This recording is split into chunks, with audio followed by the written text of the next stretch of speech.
అందరికీ నమస్కారం అండి. కలియుగ దైవమైన వెంకటేశ్వర స్వామి వారిని గోవింద అని పిలుస్తారన్న విషయం అందరికీ తెలిసిందే.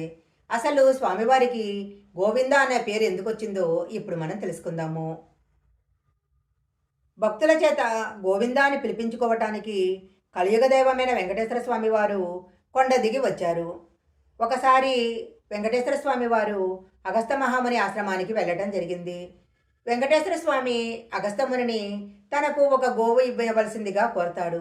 అగస్త్య మహాముని చాలా సంతోషించి, మీకు ఆవులు ఇవ్వటానికి ఎలాంటి అభ్యంతరం లేదు, అయితే వేదాల ప్రకారము సహధర్మచారిణి ఉంటేనే గోవును ఇవ్వాలి, అందువలన మీరు సతీమణితో ఇంకొకసారి రండి, అప్పుడు మీకు గోవిస్తాను అంటాడు. అప్పుడు స్వామివారు సరే అని చెప్పి వెళ్ళిపోతారు. ఒకసారి అగస్త్య మహాముని ఆశ్రమంలో లేనప్పుడు స్వామివారు పద్మావతి సమేతంగా ఆశ్రమానికి వస్తారు. ఆశ్రమంలో ఉన్న శిష్యుణ్ణి, మీ గురువుగారు సతీ సమేతంగా వచ్చి గోవుని స్వీకరించమని చెప్పారు, మాకు గోవునిస్తానన్నారు కాబట్టి గోవునిమ్మని అడుగుతారు. అప్పుడు శిష్యుడు, మా గురువుగారు ఆశ్రమంలో లేరు, ఆయన ఆదేశాలు లేకుండా నేనేం చేయలేను, మీరు ఇంకొకసారి ఆయన ఉన్నప్పుడు వచ్చి గోవును తీసుకుపోమ్మని చెప్తాడు. దాంతో స్వామివారికి చాలా ఆగ్రహం వస్తుంది.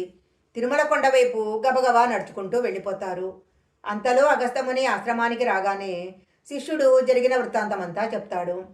అప్పుడు ముని ఒక గోవును తీసుకొని కొంతమంది శిష్యులను తీసుకొని శ్రీనివాస స్వామి వైపు పరిగెడతారు. స్వామివారు కాస్త దూరంలో కనిపించగానే అగస్త్య మహాముని గో ఇంద అని గట్టగా అరవసాగారు.